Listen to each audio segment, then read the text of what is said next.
పంపిస్తాను నాకు ఇమ్మని, నాకు ఎంకరేజ్ చేయమని పంపిస్తే రాజభట్లు పోతరామాచుడికి వెళ్ళారట. ఆ బయటకు వరాహం పడుతుంది, అడుగుతుంది. అది గుర్రు గుర్రు శబ్దం చేస్తుంది. భాగవతం అలా వర్ణించారు.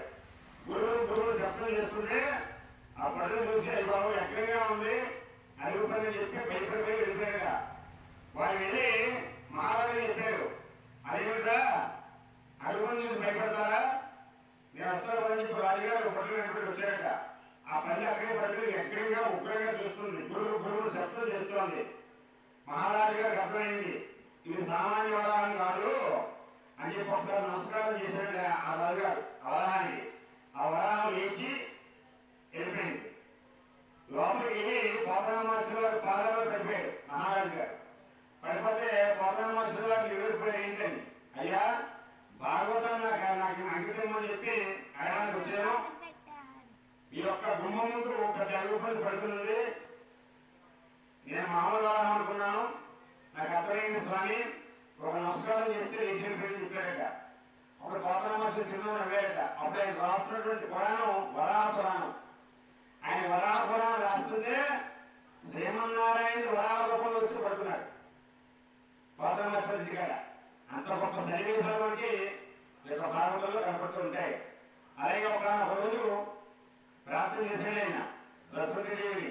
శారదనీయదేంతు గణసార పటేల మరాళ మల్లిక హాత తుషార ప్రేమ విధాసకాశ పణేశ కుంద మందార సుధాప్రయోగి సిద్ధరామర సామర వాహిని శుభ కారతనొప్పు నిన్ను మణిగానకి భారతి.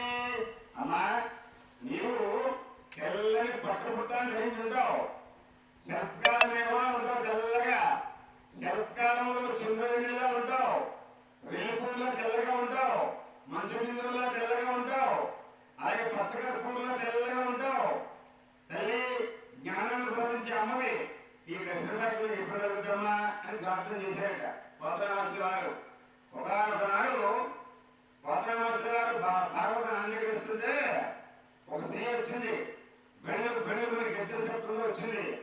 వచ్చి నిలబడింది. నిలబడి వెక్కి వెక్కి ఏడుస్తుందట. ఏడుస్తుంటే పోతరామాచుడు ఒకసారి చూశారు. చూస్తే తెల్లని పట్టుబుట్టాన్ని ధరించి ఉన్న తల్లి ఆ ఏడుస్తున్నప్పుడు కాడికంతా కరిగిపోయి ఆ తల్లి యొక్క వక్షస్థలం మీద గుండె మీద పడిందట. అక్కడ నల్లగా పచ్చబడిందట.